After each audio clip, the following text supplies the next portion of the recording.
الله الرحمن الرحيم يا أيها الذين آمنوا لا تأكلوا أموالكم بينكم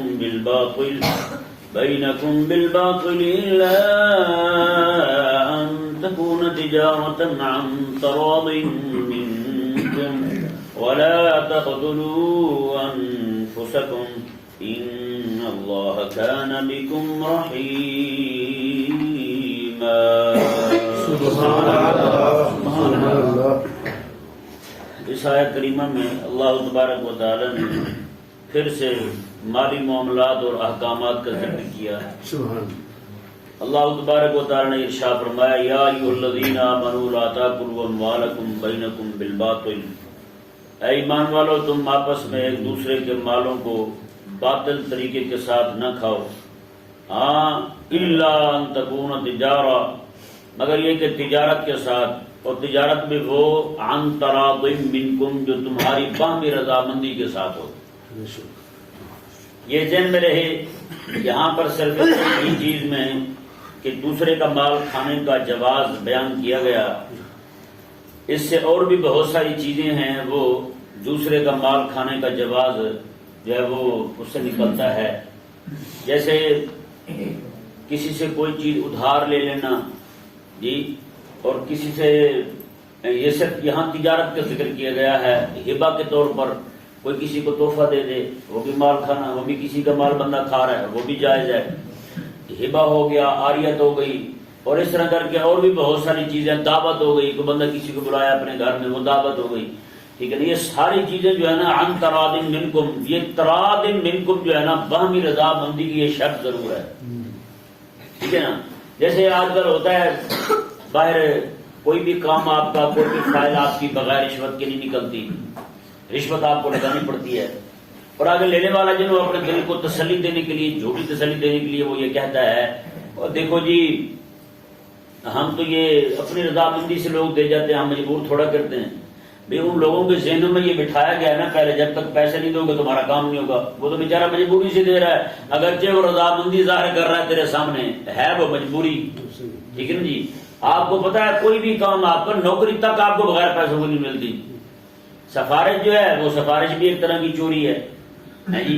ایک بندہ جو ہے وہ یعنی کہ مستحق ہے، اس نے اتنی جناب وہ محنت کی ہے، کوشش کی ہے، وہ یعنی کہ لائق ہے اس کے کہ اسے وہ نوکری دی جائے، لیکن یہاں کیا ہوتا ہے، ہاں ایسے بندے کی سفارش کر دینا، لیکن اس جیسے لائق اور بھی کھڑے ہوں ان کو چھوڑ دینا یہ بھی درست نہیں ہے، اور پھر ایسے بندے کی سفارش کرنا جو لائق ہی نہ ہو اس کی سفارش کر دینا یہ بھی تو چوری ہے بھائی، یہ بھی تو ٹھگی ہے۔ اسی طرح کر کے دوسرا کام جو چلتا ہے ہمارے ہاں وہ پیسے کا چلتا ہے، رشوت کا چلتا ہے، اور رشوت خور جو ہے وہ اپنے دل کو جھوٹی تسلی یہی کہہ کے دیتا ہے اور بھائی اپنی رضامندی سے لوگ دے جاتے ہیں، ہم مجبور تھوڑا کرتے ہیں، بھائی یہ مجبوری ہوتی ہے، یہ رضا جو اپنے ظاہر کر رہا ہے تیرے سامنے وہ مجبوری ہی ہے، اگرچہ تیرے سامنے ظاہر کر رہا ہے۔ کس بندے کو خواہش ہے آج کے اپنے پیسے اٹھا کے خواہ مخواہ کسی کو دے دے؟ وہ بیٹھا بندہ تنخواہ لیتا ہے، بیٹھا بندہ تنخواہ لیتا ہے، پھر تنخواہ پہ تجھے حکومت نے رکھا ہے، تیری تنخواہ اپنی جو 1.5 لاکھ روپے ہے وہ 20,000 والا بیچارہ جو کماتا ہے اس سے بھی تو لے رہا ہے رشوت، اور وہ بندہ 20,000 والا تجھے 1.5 لاکھ والے کو اپنی مرضی سے پیسے دے گا، کیوں دے گا بھائی؟ تو یہ تراض منکم کی صورت نہیں پائی جاتی ہے، یعنی کہ اگر یہ پائی بھی جائے، اگر رضامندی سے بھی دے رہا ہے تو وہ بھی جائز نہیں ہے بھائی، وہ بھی جائز ہے نہیں ہے، کیونکہ وہ تو حکومت کی طرف سے رکھا گیا ہے۔ کریم آقا صلی اللہ علیہ وسلم کی بارگاہ میں ایک صحابی حاضر ہوئے، آقا علیہ السلام نے بھیجا تھا زکوٰۃ اکٹھی کرنے کے لیے، وہ زکوٰۃ لے کر کے آئے تو کہنے لگے حضور یہ آپ کے لیے ہے، یعنی زکوٰۃ کا مال ہے، بیت المال کا ہے، اور یہ میرے لیے ہے۔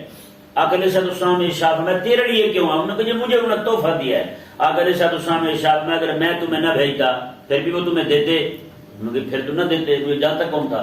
آقا علیہ السلام میں چلو یہ بھی بیت المال میں جمع کرواؤ۔ سبحان اللہ، سبحان اندازہ لگائیں اس سے کیا ثابت ہوتا ہے، وہ تو سرکاری افسر بن کے دیتے ہیں، اس سے یہ ثابت ہوتا ہے سرکاری افسر کے لیے تحفہ لینا بھی جائز نہیں، سرکاری افسر تحفہ نہیں لے سکتا، کیونکہ تحفہ لے گا آج کل کو جناب وہ لوگ اپنا کام نکلوانے کے لیے اس کے پاس آئیں گے، وہ کہیں گے جی ہم کام کر دو نا یہ ہمارا، آج جتنے بھی تھانے دار بیٹھے ہوتے ہیں، ایس ایچ او بیٹھے ہوتے ہیں، ایس ایچ او آتے ہیں جس تھانے میں ان کی تقرری ہوتی ہے، سب سے پہلے وہ اس علاقے کے رسگیروں سے رابطہ کرتے ہیں، ان کے ہاں جا کے دعوتیں کھاتے ہیں، ہاں بھی کون کون سا رسگیر ہے یہاں پہ، پہلے والا رسگ جو ایس ایچ او وہاں سے گیا ہوتا ہے وہ سارے رابطے اسے دے کے جاتا ہے، فلاں فلاں بندہ اتنی منتھلیاں دیتا ہے، اس کے فلاں فلاں ڈاکو اور چور رکھے ہوئے ہیں، ان کو نہیں پکڑنا، بس پکڑے بھی جائیں تو بس لوگوں کے سامنے دو چار گجے منہ پہ مار کے انہیں چھوڑ دینا، اندازہ لگا۔ تو یہ تو حساب کریم آقا علیہ السلام نے اصول مقرر کر دیا، قانون وضع کر دیا حضور نے کہ سرکاری افسر جو ہے اس کے لیے تحفے تحائف لینا جائز ہے نہیں ہے، لے کے حضور نے بیت المال میں جمع کروایا۔ یہاں کیا ہے، پورے نظام کا بیڑا غرق ہی سے لیے ہوا ہے۔ ایک قاضی تھے بہت بڑے، وہ کسی سے تحفہ نہیں لیتے تھے، کیونکہ قاضی کے لیے سختی کے ساتھ منع کیا گیا وہ کسی سے تحفہ نہ لے، تو وہ تحفہ نہیں لیتے تھے کسی سے۔ تو بڑے بڑے لوگ آتے، وہ گھر آ کے بتاتے تھے اپنی گھر والی کو، آج اتنے بندے آئے، اتنے تحفے لے کر آئے، ان کی گھر والی ہر بار کہتی وہ لے لینا سی، تو ضروری تھوڑا ہے وہ تجھ سے فیصلہ ہی کروائے، وہ غلط فیصلہ کروایا۔ انہوں نے کہا نہ نہ، میں جس منصب پہ بیٹھا ہوں میرے لیے جائز نہیں ہے کسی سے تحفہ لینا۔ ایک دن ہوا یہ کہ صبح کے وقت وہ اٹھے، وضو کے لیے رات کو لوٹا بھر کے رکھتے تھے پانی والا، تو ان کا جو لوٹا پڑا ہوا تھا نا، اس لوٹے میں اشرفیاں پڑی تھی سونے کی، سونے کے پیسے پڑے تھے۔ انہوں نے جب وہ پانی انڈیلا تو پانی کی جگہ اشرفیاں گری، تو وہ بڑے حیران ہوئے، گھر والی کو بتایا، اس نے کہا کہ ایسا ایسا معاملہ ہوا ہے، لگتا ہے کوئی خبیث یہاں آ کے گھر میں آ کے نا ہمارے لوٹے میں پیسے رکھ گیا ہے، اشرفیاں رکھ گیا سونے کی۔ تو وہ گھر والی کہنے لگی تیرا ہر وقت یہی خیال رہتا ہے کوئی دے گیا رشوت تو کوئی رشوت دے گیا، نہیں ایسا ہوتا، یہ اللہ تعالیٰ کا فضل ہے، چپ کر کے قبول کر، بس شروع کر کھانا اسے۔ انہوں نے بھی رکھ لی۔ اب جیسے ہی عدالت میں پہنچے انہوں نے کہا ہاں جی آ جائیں جی کیس والے، مقدمے والے آ جائیں، تو ایک بندے نے پیچھے سے آواز دی، قاضی صاحب لوٹے والا ہوں۔ کون ہوں؟ لوٹے والا، ذرا دھیان سے۔ ہاں جی، قاضی صاحب نے کہا استغفر اللہ نعوذ باللہ من ذالک، یہ کیا ہوا ہمارے ساتھ بھائی؟ یعنی کہ اس بندے نے اشارہ دیا کہ میں وہ لوٹے والا ہوں، یعنی لوٹے میں شرفیاں میں نے رکھی تھی، ذرا مہربانی کرنا۔ اسی طرح جیسے ہم نے رات کو آپ کو ٹھنڈا کیا ہے، اسی طرح آپ نے بھی کوئی ٹھنڈا ٹھار کرنا ہے، ہمیں اسی طرح کا فیصلہ سنانا ہے آپ نے۔ تو یہ بھائی یہ تو اللہ تبارک و تعالیٰ کا خوف رکھنے والے تھے، وہ قاضی وہ تھے، جج وہ تھے جو اللہ تعالیٰ کا خوف رکھنے والے تھے۔ یہ والے تو پہلے ملے ہوتے ہیں، نعوذ باللہ، اللہ تبارک و تعالیٰ ان کے حال پر برہم فرمائے، انہیں بھی جہنم سے بچائے، یہ بھی سیدھے راہ پر آ جائیں، شریعت حق کے مطابق فیصلہ کرنے لگ جائیں۔ اللہ تبارک و تعالیٰ نے ارشاد فرمایا کہ دیکھیں اب آپ حیران ہوں گے، کتاب البیع جو ہے نا، کتاب البیع ہدایہ آپ اٹھا پھر بھی کتابیں اٹھا کے دیکھ لیں آپ، ہمارے ائمہ اور فقہاء نے ایسا ایسا کام کیا ہے، آپ کتاب صرف ہدایہ شریف اٹھا کے دیکھ لیں، کتاب بیوع جو ہے اتنی لمبی چوڑی اور اتنی ابحاث پر مشتمل ہے کہ آپ حیران ہوں گے پڑھ کے۔ وہ ساری کی ساری صرف ایک آیت کی تفسیر ہے، عن تراض منکم، باہمی رضامندی کے ساتھ مار کھاؤ۔ باہمی رضامندی سے کیسے کھانا ہے، اس کی شرائط کیا ہے، اس کے قواعد کیا ہے، قوانین کیا ہیں، اس کی تشریحات کیا ہیں، توضیحات کیا ہیں، رب تبارک و تعالیٰ نے قوانین کیا وضع کیے ہیں، وہ سارے کے سارے ہمارے ائمہ نے بیان کیے، ایک آیت کی تفسیر۔ اور اس آیت کی تفسیر عن تراض منکم، تم نے باہمی رضامندی سے کھانا ہے، وہیں پر آپ کو کتاب الہبہ ملے گی۔ پھر کہ کتاب الہبہ جو ہے وہ بھی باہمی رضامندی سے، یعنی ایک بندہ کسی کو تحفہ دیتا ہے رضامندی کے ساتھ، باہم ایک دوسرے کو تحفہ دینا یہ اچھی بات ہے۔ کریم آقا علیہ السلام میں تہادو تہابو، میں تحفے دیا کرو، اس سے محبت بڑھتی ہے آپس میں ایک دوسرے کو۔ قاضی کو تحفہ دے ٹھیک ہے، قاضی کو تحفہ دے ٹھیک ہے، افسر کو تحفہ دے ٹھیک ہے، ایس ایچ او کو دے ٹھیک ہے، ایس ایچ او ماتحتوں کو دے یہ ٹھیک ہے، لیکن ایس ایچ او نیچے والے سے تحفہ لے لے مٹھائی کا نام لے کر، یہ ٹھیک نہیں ہے۔ کمشنر ہو، ہائی کمشنر ہو، ڈپٹی کمشنر ہو، جو مرضی کمشنر ہو، کسی سے کوک بوتل لے لے وہ بھی ٹھیک نہیں ہے، کوک بوتل بھی پینا جائز نہیں ہے اس کے لیے۔ یہ حقیقت کیا رہا، کہیں بھی جا رہا ہے، کہیں بھی آپ کو یہ نہیں پتا کتنے تک مسائل ہیں۔ امام اعظم ابو حنیفہ رضی اللہ تعالیٰ عنہ ایک جنازے میں گئی، کڑکتی دھوپ ہے، ایک لوگ چھاؤں میں کھڑے ہیں، ایک دیوار کے نیچے، دیوار کی چھاؤں میں کھڑے ہیں، امام صاحب دھوپ میں کھڑے ہیں۔ کسی نے کہا حضرت آپ چھاؤں میں آ جائیں، آپ نے فرمایا یار نہ، جس بندے کی دیوار ہے نا اس بندے سے میں نے پیسے لینے ہیں، تو میں یہ چاہتا ہوں کہ کہیں یہ نہ ہو، یہ ڈر ہے کہیں یہ نہ ہو کہ اس کے گھر کی دیوار کی چھاؤں سے میں نے نفع اٹھا لیا، کہیں سود میں نہ آ جائے، اتنا بھی نفع نہیں اٹھانا۔ لیکن یہاں توبہ توبہ منتھلیاں مقرر کی ہوئی ہیں، تو جو مرضی کھوا انہوں اب میں نے 5000 ماہانہ دی رکھ، مجھے 5000 روپے ماہانہ دیے رکھ، جو مرضی کھلا ان کو بیڑا غرق کر دے ان کا. تو بتائیں جی اس نے پھر اس عہدے کا پاس رکھا یا نہیں رکھا؟ نہیں نہ رکھا اس نے کا پاس. اس نے تو دھوکہ کیا ہے. اس نے یعنی کہ جس نے اسے مقرر کیا اس کے ساتھ بھی دھوکہ کیا، اس نے رب تعالیٰ کے ساتھ بھی دھوکہ کیا، اور اب تبارک و تعالیٰ کے بندوں اور حبیب کریم علیہ السلام کی امت کے ساتھ بھی دھوکہ کیا. کتنا بڑا غدار بنا ہے اس عہدے پر بیٹھ کر، کتنا نجات فائدہ اٹھایا اس نے. اب ایسے بندے کو بھی اعتراض ہو مولوی حلوہ کھاتے ہیں. یہ بندہ بھی کہے کہ مولوی حلوہ کھاتے ہیں. میں کہا ہاں جی کھاتے ہیں. کل بچے چھوٹا سا مجھے کہہ رہا تھا، چھوٹا سا بچہ ادھر بیٹھا ہو کپڑے، ہاں یہ بیٹھا ہے، کیا جی اسے کسی نے تانا دیا کہ مولوی کے حلوہ کھاتے ہیں. میں نے کہا یار رب دیتا ہے کھاتے ہیں، ہے ہی نہیں. ایک بندہ ایسے ہی گلے پڑ گیا کہ مولوی کے حلوہ کھاتے ہیں. میں نے کہا یار وہ منصورے میں رہتے تھے اس وقت، وہ بندہ منصورے میں رہتا تھا، میں ساتھ رہتا تھا اس کے. میں نے کہا یار باہر جو حلوہ پوری لگاتے نا، وہ ایک دکان والا تھا، بڑی لمبی چوڑی لائن لگی ہوتی تھی. میں کہ یار کدی جا کے دیکھیں پوری لائن تین مولوی نظر آئے، پوری لائن تین مولوی نظر آئے. کہتے مولوی بڑا کھانا، میں کدو کھانا نہیں، کہتے جمعرات میں. تو میں کہ مولوی آپ پکا رہے کہنا نہیں ہوتا، اسی پکا کے دینا. میں کہ مرے تیری رب ڈیوٹی لائیے تو پکا کے دے سن، تو بک بکلی کڑی کھیلے کہ نہیں جی. ہاں اچھا کئی لوگ ایسے ہوتے ہیں بیچارے بھولے. یہ بیان کیجیے نا بھی غوث پاک رضی اللہ تعالیٰ اپنے مدرسے کے بچوں کو کلمے دیا کرتے تھے، تو وہ ایسے احمق ہیں قلم لے کے اٹھ کے طالب علموں کو دینے شروع کر دیتے ہیں. وہ خدا ہدایت دے تمہیں یار. آج دور میں تو دیکھو آج کس چیز کا دور ہے، کچی پنسل زیادہ دے رہے ہیں بچوں کو. وہ غوث پاک نے سنت پر عمل کر لیا ہے. بھی غوث پاک رضی اللہ تعالیٰ کے دور میں لکھنے کا صرف یہی آلہ تھا، قلم ہی تھا. اور بچے اتنے غریب ہوتے تھے قلم بھی انہیں میسر نہیں ہوتا تھا. اتنے غریب ہوتے تھے بچے کہ انہیں قلم بھی میسر نہیں ہوتا تھا. یا پھر بچے ایسی جگہ پہ ہوتے تھے کہ انہیں جب جا کے جنگلوں کے اندر کانے توڑ کے ان کی قلمیں بنانے کا وقت نہیں ہوتا تھا.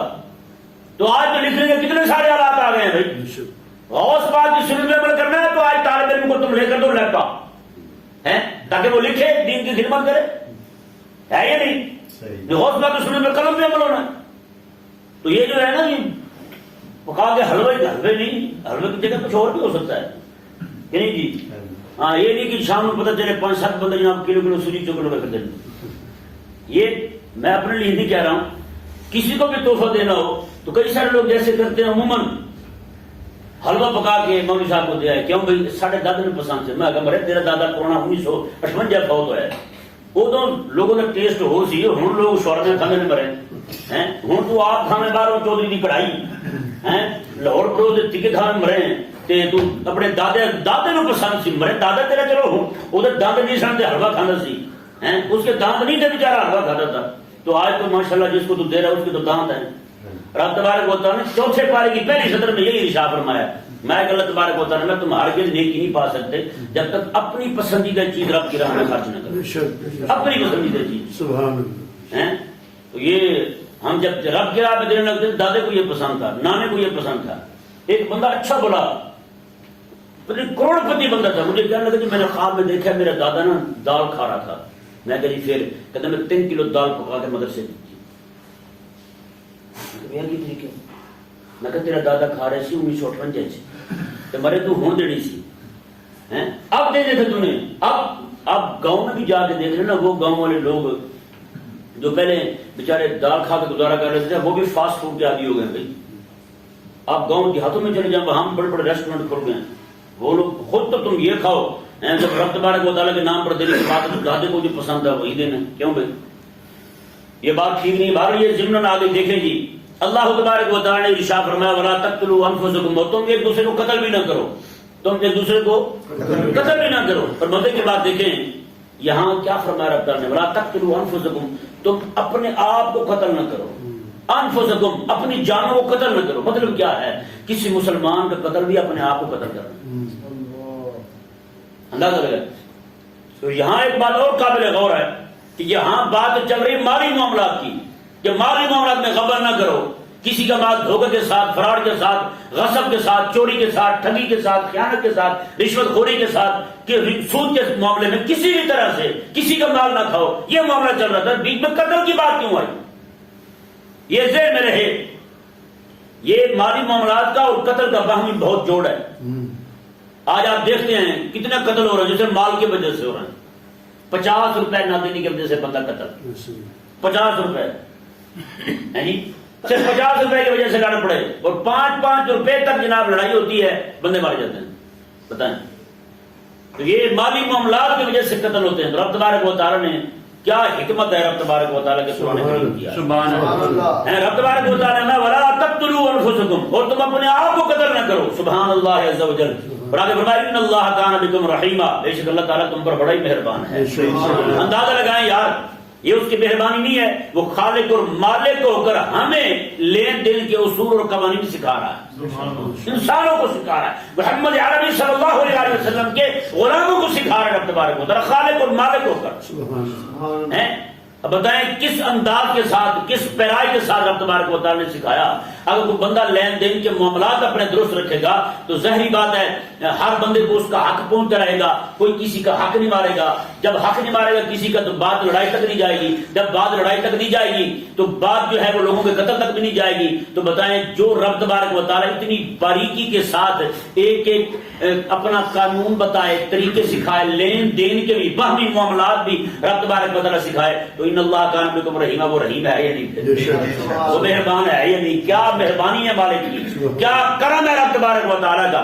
آگے دیکھیں جی, اللہ تبارک و تعالیٰ نے ارشاد فرمایا وَمَن يَفْعَلْ ذَلِكَ, اور جو کوئی بندہ ایسا کرے گا عدوانا وظلما, باہمی دشمنی کی وجہ سے اور ظلم کرتے ہوئے, فسوف نصلیہ نارا, تو ہم اسے جہنم میں داخل کریں. یعنی وہ مالی معاملات جو اصول اور قوانین رب تعالیٰ نے مقرر کیے ہیں ان سے ہٹ کر کے کسی کا مال کھائے گا کوئی بندہ, رب تبارک و تعالیٰ نے فرمایا وہ بندہ تو کمزور ہے, وہ تو تم سے نہیں لے سکتا. رب تبارک و تعالیٰ میں تو کمزور نہیں, میں تو کمزور نہیں, میں تو پھر لوں گا تجھ سے, میں تو پھر لے کر کے دوں گا اسے جس کا حق تم نے مارا ہے, وہ تم نے رشوت کے طور پر لیا ہے, سود کے طور پر لیا ہے, کسی بھی طرح سے غصب کے طور پر لیا ہے, یا ایسے چھین لیا کسی غریب سے, مسکین سے, کمزور سے, ناتواں سے. رب تبارک و تعالیٰ نے ارشاد میں وہ نہیں لے سکتا. فسوف نصلیہ نارا, ہم پھر اسے جہنم میں داخل کریں گے, ہم تو پھر لیں گے, ہم تو سزا دیں گے اسے. اب اندازہ لگائیں, اب کوئی اعتراض کر سکتا ہے احمد کہ ان اللہ کان بکم رحیما کہہ کے رب تبارک و تعالیٰ ساتھ ہی فرما رہا ہے ہم جہنم داخل کریں گے. ان اللہ کان بکم رحیما, جو رب رحیم ہے, وہ کریم ہے, وہ مہربان ہے, وہ ساتھ ہی کہے کہ ہم یہ بات نہ ماننے والوں کو جہنم میں داخل کریں گے. تو رحیمی اور کریمی والی بات کہاں گئی؟ تو بھئی یہ اس کے عین رحیمی کا تقاضا ہے, اس کے جس بندے پر ظلم ہو اس ظلم کا مداوع کیا جائے, اس ظلم کا بدلہ لیا جائے, کیونکہ ظالم سے ظلم کا بدلہ لینا ہی اس مظلوم کے ساتھ رحم دلی ہے. بے شک, بے شک. اس مہربانی مظلوم کے ساتھ یہی ہوگی کہ آپ ظالم سے بدلہ لیں. اگر آپ ظالم سے بدلہ نہیں لیتے پھر ظاہر سی بات ہے وہ مظلوم جو ہے وہ بیچارہ مظلوم ہی رہے گا. اس کی مدد کرنے والا پھر کون ہے؟ حقیقی مدد مظلوم کی تبھی ہوگی جب ظالم سے بدلہ لیا جائے گا. سمجھایا نا مسئلہ؟ اس سے ثابت ہوا ظالم سے بدلہ لینا یہ بھی رب تبارک و تعالیٰ کی رحمت کا تقاضا ہے. رب تبارک و تعالیٰ کی رحمت کا تقاضا و اقتضاء ہے. رب تبارک و تعالیٰ نے ارشاد فرمایا کہ دیکھیں وَكَانَ ذَلِكَ عَلَى اللَّهِ يَسِيرًا, میں کہ تیرا تجھ پر ظلم ہوا, ایک بندے نے ظلم کیا, تو چلا گیا تھانے, ایسا جو نے تیری مدد نہ کی, تو چلا گیا کورٹ میں, جج نے تیری مدد نہ کی. رب تبارک و تعالیٰ نے فرمایا انہوں نے نہ کی مدد, فرمایا اب تو آ گیا میری بارگاہ میں. مظلوم کو رب نے فرمایا اب تو آ گیا میری بارگاہ میں اسے جہنم داخل کروں گا, بدلہ لے کے دوں گا. وَكَانَ ذَلِكَ عَلَى اللَّهِ يَسِيرًا, یہ رب کو مشکل نہیں ہے, رب کے لیے کوئی مشکل. وَكَانَ ذَلِكَ عَلَى اللَّهِ يَسِيرًا, رب کے لیے تو بڑا آسان ہے. رب تبارک و تعالیٰ نے واضح ارشاد فرما دیا میں بدلہ لے کے دوں گا. یہ ذہن میں رہے قیامت والے دن جس بندے نے کسی کے پیسے دبائے ہوں گے, یہاں تک فقہا فرماتے ہیں کسی بندے نے کسی کا ایک پیسہ, کتنا 100 روپے میں کتنے پیسے ہوتے ہیں, 1 روپے میں کتنے پیسے ہوتے ہیں 100 پیسے. جس نے کسی کا ایک پیسہ ظلمن دبایا ہوگا, ایک پیسہ یا 3 پیسے کے بارے میں ہے, میں جس نے ایک پیسہ یا 3 پیسے کسی کے دبائے ہوں گے ظلمن, تو فرمایا قیامت والے دن 600 نمازیں, ذرا غور کے ساتھ ہر بندہ 600 نمازیں با جماعت جو پڑھی ہوں گی اور وہ قبول ہوئی ہوں گی, تو میں کہ وہ اسے 1 پیسے یا 3 پیسے کے بدلے میں دینی پڑے گی. 1 پیسے یا 3 پیسے کے بدلے میں 600 نمازیں با جماعت اور جو قبول ہوئی ہوں وہ دینی پڑے گی. اب بتائیں آج لوگ ہٹ کر کے کھا رہے ہیں, لوگوں سے لوگوں کا مال دبا رہے ہیں, کیا کیسے کھڑے ہوں گے رب تبارک و تعالیٰ کی بارگاہ میں اور کیا جواب دیں گے مالک عز و جل؟ رب تبارک و تعالیٰ نے ارشاد فرمایا جی دیکھیں ان تجتنبوا کبائر ما تنہون عنہ نکفر عنکم سیئاتکم وندخلکم مدخلا کریما۔ اللہ تعالیٰ نے ارشاد فرمایا اگر تم کبیرہ گناہوں سے بچتے رہو جن سے تمہیں منع کیا گیا ہے، نکفر عنکم سیئاتکم، جو تمہارے باقی گناہ ہوں گے صغیرہ، ہم وہ معاف کرتے ہیں۔ سبحان اللہ۔ وندخلکم مدخلا کریما، اور ہم تمہیں عزت والی جگہ پر داخل کریں گے، مطلب جنت میں داخل کریں گے۔ سبحان اللہ۔ یہاں یہ کچھ باتیں انتہائی اہم اور ضروری ہیں۔ کبیرہ گناہ کون سا ہے، صغیرہ کون سا ہے؟ کبیرہ گناہ کون سا ہے اور صغیرہ کون سا ہے؟ بعض ائمہ یہ فرماتے ہیں کہ یہ گناہ کبیرہ اور صغیرہ جو ہے نا، کیونکہ نافرمانی تو رب کی ہے، نافرمانی رب کی ہے، تو اس کی چھوٹی بڑی نافرمانی کیا ہوتی ہے؟ نافرمانی ہے، تو کہتے ہیں ہر نافرمانی رب تبارک و تعالیٰ کی وہ کبیرہ ہی ہے۔ وہ کیا ہے؟ وہ کبیرہ ہے۔ اور بعض علماء یہ فرق کرتے ہیں کبیرہ اور صغیرہ میں، کہتے ہیں ہر وہ گناہ جس پر رب تعالیٰ نے لعنت کی ہو، ہر وہ گناہ جس پر رب تبارک و تعالیٰ نے جہنم جانے کی وعید سنائی ہو، ہر وہ گناہ جس پر رب تبارک و تعالیٰ نے عذاب کی وعید سنائی ہو، بات ایسا گناہ جو ہے وہ کبیرہ ہے، اور اس کے علاوہ جو گناہ ہے وہ سارے صغیرہ ہیں۔ وہ کیا ہیں؟ وہ سارے صغیرہ ہیں۔ اب تھوڑی سی مزید توضیح اس کی سنیں۔ مثال کے طور پر کوئی بندہ چوری کرنے جاتا ہے، کوئی بھی، کیونکہ ہر گناہ کا مقصد ہوتا ہے، کیا ہوتا ہے؟ مقصد ہوتا ہے۔ چوری کرنے جاتا ہے بندہ کوئی، تو اس مقصد تک پہنچنے کے لیے جتنے بھی ذرائع استعمال کیے جائیں گے وہ سارے کے سارے صغیرہ ہیں، تو وہ خود مقصد جو ہے وہ کبیرہ ہے۔ وہ مقصد کیا ہے؟ کبیرہ ہے۔ وہ کبیرہ ہے۔ جیسے کوئی بندہ چوری کرنے کے لیے گھر سے نکلا، ٹھیک ہے جی، چوری کرنے کے لیے نکلا، اس کا چلنا یہ کیا ہے؟ گناہ صغیرہ ہے۔ گھر سے کوئی بھی چیز اٹھائی ہے، یعنی کہ کوئی کدال وغیرہ اٹھائی ہے، کلاڑا وغیرہ اٹھایا ہے، کچھ بھی چیز اٹھائی ہے ان کی دیوار وغیرہ توڑنے کے لیے، اسے اٹھانا یہ بھی گناہ صغیرہ ہے۔ ہاتھ سے پکڑنا یہ بھی گناہ صغیرہ ہے۔ باقی سارے معاملات جتنے بھی ہیں وہاں تک پہنچنے تک، اس مقصد تک پہنچنے تک سارے کے سارے گناہ صغیرہ ہیں۔ وہاں سے چھوڑ کے واپس آ جائے، وہ کام نہ کرے، چوری نہ کرے، واپس آ جائے، یہ نہیں ڈر پیدا ہو گیا دل میں، ڈر کی وجہ سے، رب تعالیٰ کے خوف کی وجہ سے چھوڑ کے واپس آ گیا، یہ جو گناہ صغیرہ ہیں یہ صغیرہ ہی رہیں گے۔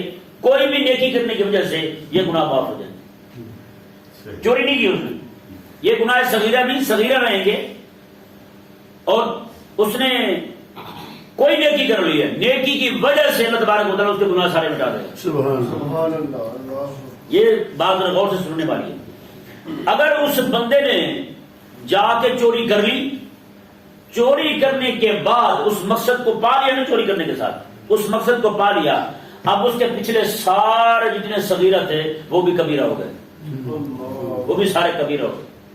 اب پچھلے صغیرہ جو ہیں وہ کبیرہ ہو چکے، اب وہ بھی کسی نیکی کی وجہ سے معاف نہیں ہوں گے جب تک کہ ان سب سے بھی توبہ نہ کرے۔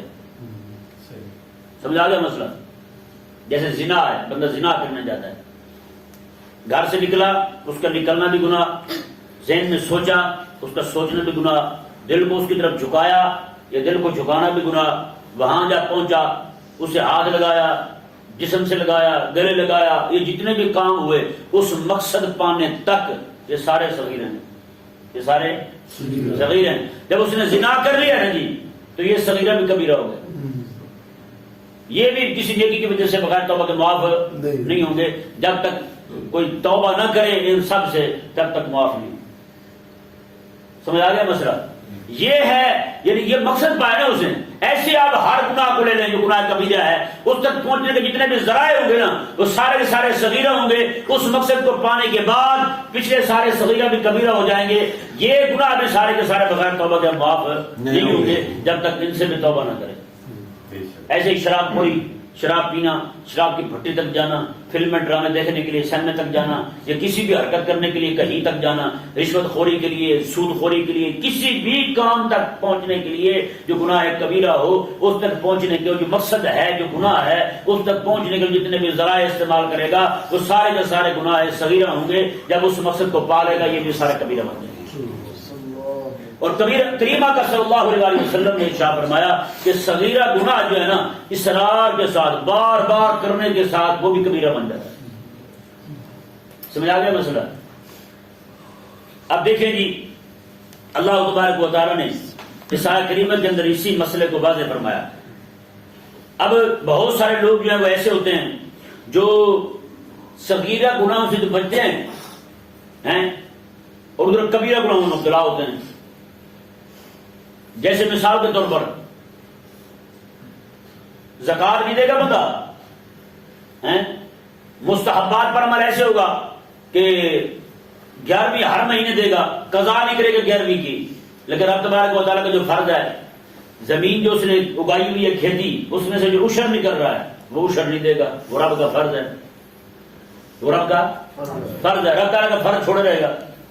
اسی طرح کر کے یعنی کہ جو بعض لوگ ایسے ہوتے ہیں جو مستحبات میں ایسے آگے ہوتے ہیں جی.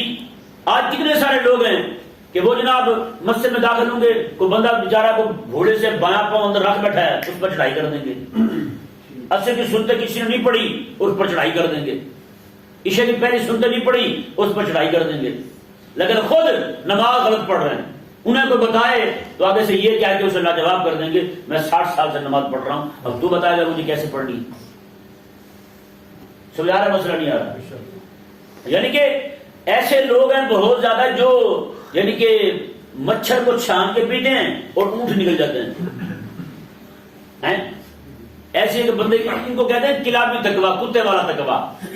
ایک بندہ تھا وہ اتنا پرہیزگار وظیفوں کا، اتنا پرہیزگار یعنی کہ وظیفے پڑھنے کا ایسا عاشق، فجر کی نماز پڑھتا وہیں بیٹھ جاتا، وہ تھا وہ سرکاری افسر وہیں بیٹھ جاتا. اور کیونکہ حدیث پاک میں ہے جو بندہ فجر کی نماز پڑھنے کے بعد جہاں بیٹھا ہے وہیں بیٹھا رہے اور کسی سے کلام نہ کرے، ذکر و فکر میں مشغول رہے، جب ٹائم ہو جائے اشراق کا، اشراق پڑھ کے وہاں سے کھڑا ہو تو اللہ تبارک و تعالیٰ اسے عمرے کا ثواب عطا فرماتا ہے. سبحان اللہ.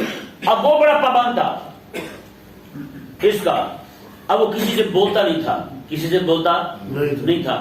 اب وہی ٹائم فجر کے بعد کا اس کے پاس لوگوں کے معاملات کے آنے کا تھا، لوگ اپنے معاملات لے کے آتے تھے تو وہ اشارے سے بتاتا تھا 200 100. بولنا تو نہیں تھا نا جی، کیونکہ بولنا تو ناجائز تھا. اب یہ جو پیسے لینا تھا یہ اس کے لیے حلال تھا. نعوذ باللہ کیسا پاگل تھا وہ ہے جی. خاموشی کے ساتھ اس طرح اشارہ کرتا 2 اور مصلے کا کونا اٹھا دیتا، لوگ نیچے رکھ دیتے، پھر آتا جی 100 نیچے رکھ دیتے، مصلہ اوپر کر دیتا. جب جناب وہ سورج نکل آتا اٹھ کے 2 نفل پڑھتا دعا کر لیتا. اب اس احمق کو یہ نہیں پتہ یہ کتے والا تقویٰ ہے، یعنی کہ پیشاب کرتے وہ ٹانگ اٹھا لیتا ہے اور منہ کے ساتھ گندگی کھا جاتا ہے جی. ایک طرف جو ہے وہ مستحب ہے نہ بولنا، مستحب پہ ایسا سختی کے ساتھ کار بنتا ہے، دوسری طرف حرام کے معاملات میں کیسا پھنسا ہوا ہے. وہاں نہیں دیکھا کہ میں کیا کر رہا ہوں، ہے یہ نہیں ایسا؟ رب تبارک و تعالیٰ نے ارشاد فرمایا جی دیکھیں اس سے ان لوگوں کا بھی رد ہوتا ہے جو یعنی فرائض چھوڑ کر مستحبات میں پھنسے ہوئے ہیں اور جناب آداب کی تو پابندی کرتے ہیں، لیکن دوسری طرف جو ہے وہ حرام میں مرتکب ہوتے ہیں، حرام کا ارتکاب کرتے ہیں، حرام میں پھنسے ہوئے ہیں. ہے یہ نہیں ایسا؟ یعنی کہ مستحبات میں بڑے کار بند ہیں. نہیں مجال ہے جناب کسی کو آگے پیچھے ہونے دیں، یہاں بھی تو مستحب رہ جائے کسی مولوی صاحب بیچارے کا، بس جناب حاجی صاحب چڑھائی کر دیں گے. ہے جی آج جی ایک گھڑی لے کے پیچھے پڑے ہوں گے، نماز 2 منٹ پہلے ہو گئی، آج 2 منٹ پیچھے ہو گئی. ہاں جی آج آیا ہو گیا، آج وہ ہو گیا. تو ماما کون ہے تو کوئی گلا کرنا لگا جا. مغرب کی نماز ہوتی نا، مغرب کی نماز میں جناب آئیں گے، لوگ انتظار ہی نہیں کیا. میں نے کہا سورج غروب ہو رہا تھا تو تجھے نظر نہیں آیا؟ سورج غروب ہو رہا تھا تجھے نظر نہیں آیا؟ اذان ہونے سے پہلے اٹھ کے چل پڑتا مرتا تو. اور یار یہاں سے جانا نا ٹرین پہ 3 گھنٹے پہلے ایئرپورٹ پہ پہنچیں گے اندر بڑھنے کے لیے، اور گھر سے گھنٹے پہلے نکل پڑیں گے. رات کو نیند نہیں آئے گی یار کہیں یہ نہ لیٹ ہو جائے، تو یہ رب تبارک و تعالیٰ کا فرض پورا کرنے کے لیے موت پڑتی ہے پہلے نہیں آ سکتے. عجیب ہم اگلے کو جا کے وہ بھائی ٹرین جب ٹائم ہو جائے ٹرین کے نکلنے کا، یہ ڈرائیور کی مرضی اسی وقت چلا دے تو کسی کو اعتراض ہو سکتا ہے ٹرین پر؟ انجن وہ ڈرائیور پر کوئی اعتراض کرے گا؟ تو یہاں کیوں اعتراض ہے بھائی؟ یہاں یہی ہے مولوی بیچارہ مسکین غریب ہے جس کا جی چاہا منہ کھول کے ڈھکن کھول دیا اور اعتراض جڑ دیا. میں پچھلی مسجد میں تھا، نماز پڑھائی، میں نے سلام پھیرا، میں پیچھے منہ کر کے بیٹھا تھا، سامنے وضو خانہ تھا ایسے. لوگ سارے بیٹھے ہیں تسبیح پڑھ رہے ہیں، میں بھی بیٹھا، ایک بندہ ایسی واہیات، وہ کھڑا ہوا آیا باہر سے وضو کیا، کہنے لگا قاری صاحب جی 2 منٹ نماز لمبی کر دیں نا تسی تو میں شریک ہو جانا سی، میں کہ تسی 2 منٹ گھروں جلدی دفع ہو گئے نا تسی شریک ہو جانا سی۔ بتائیں کہ مر کے تو نے نہیں وہاں سے اٹھنا، اسے کہنا جو ٹائم پہ نکلا ہے۔ میں نے کہا یا تو ہم نے نماز ٹائم سے پہلے شروع کی ہو پھر تو تیرا اعتراض بنتا ہے، اور اعتراض بھی ایسا ٹھوک دیا سارے بندوں کو سامنے بول پڑا۔ اب جب ہم بولتے آگے سے کہتے ہیں جی بےزتی ہو گئی ہے، میں نے کہا اتنی عزت اپنی گھٹ رکھی کیوں ہے کہ تھوڑی سی بات بھی خراب ہو جائے تمہاری؟ عجیب لوگ ہیں، تو بتائیں کیا کہے بندہ ان کو؟ یعنی چھوٹی چھوٹی باتیں جو ہیں وہ ایسے اٹھاتے رہنا، اسے باہر ہی کھڑے ہو کے شروع ہو جانا، مولوی صاحب کیا نماز پڑھی، مولوی صاحب کیا کیا، مولوی صاحب نے یہ کیا۔ بھائی پھر اس کے پیچھے نماز پڑھی کیوں ہے کہ تم نے اس طرح غیبتیں کرنی تھی؟ کیا فائدہ تمہارا نماز پڑھنے کا اس کے پیچھے پڑا ہوا؟ جب تمہارا دل ہی صاف نہیں ہے اس کے لیے تو پھر نماز کیوں پڑھی تم نے؟ کہ نہیں سمجھ آیا مسئلہ؟ صحیح بات ہے، ایک سید صاحب تھے، آپ کو حیرانگی ہوگی، عزت والے عزت جانتے ہیں یار، عزت والے کے پاس سے عزت ملتی ہے، جس دکاندار کے پاس نمک ہو ہی نہ اس سے آپ کو میسر آ سکتا ہے، جس کے پاس ہوگا اسی سے ملے گا نا۔ خواجہ قمر الدین سیالوی رحمہ اللہ نا، آپ کراچی گئے، وہاں سید صاحب نے نماز پڑھائی، وہ عالم نہیں تھے سید صاحب، نماز پڑھائی انہوں نے، چونکہ مصلی پہ کھڑے تھے، نماز پڑھائی انہوں نے، شرعی معاملہ ایسا ہوا کہ نماز ہوئی نہیں کسی کو، تو انہوں نے کیا کیا؟ اب دیکھیں سید صاحب کو کہنے کا کیا طریقہ ان کا، وہ گئے جناب بھاگتے ہوئے، کہا واہ واہ واہ شاہ جی آپ نے ایسی نماز پڑھائی ہے، مزہ آ گیا ہے، ایک بار تو اور پڑھا دیں ہمیں آج، ایک بار اور پڑھا دیں، کیا بات ہے، واہ واہ بڑا مزہ آیا ہمیں، ایک بار اور پڑھا دیں۔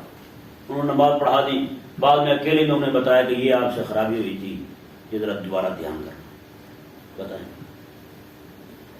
لیکن یہاں ہم نے 5واں کمی سمجھا ہوا مولوی بیچارے کو، دبا کے رکھنا ہے، تم کے رکھنا ہے، نہ بھائی نہ، یہ باتیں ہم نہ کرتے ہیں کسی کو، نہ ہمیں برداشت ہوتی ہیں، کہ سمجھ نہیں آیا مسئلہ؟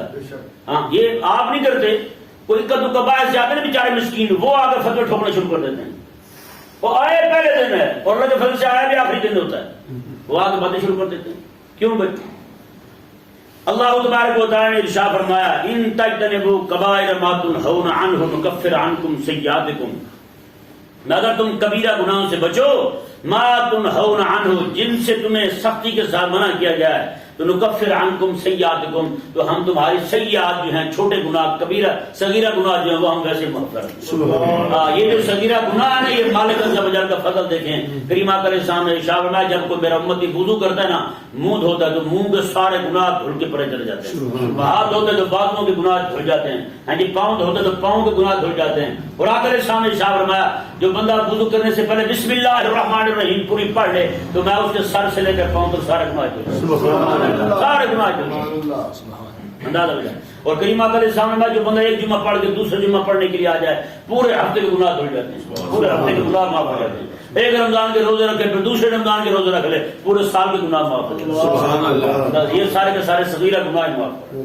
نکفر عنکم سیئاتکم یہ مالک عز و جل کا وعدہ ہے، یہ مالک کا وعدہ ہے۔ اور اب تبارک و تعالی نے فرمایا ولا وندخلکم مدخلا کریما اور ہم تمہیں عزت والی جگہ پر داخل فرمائیں گے۔ اللہ تبارک و تعالی سمجھنے کی توفیق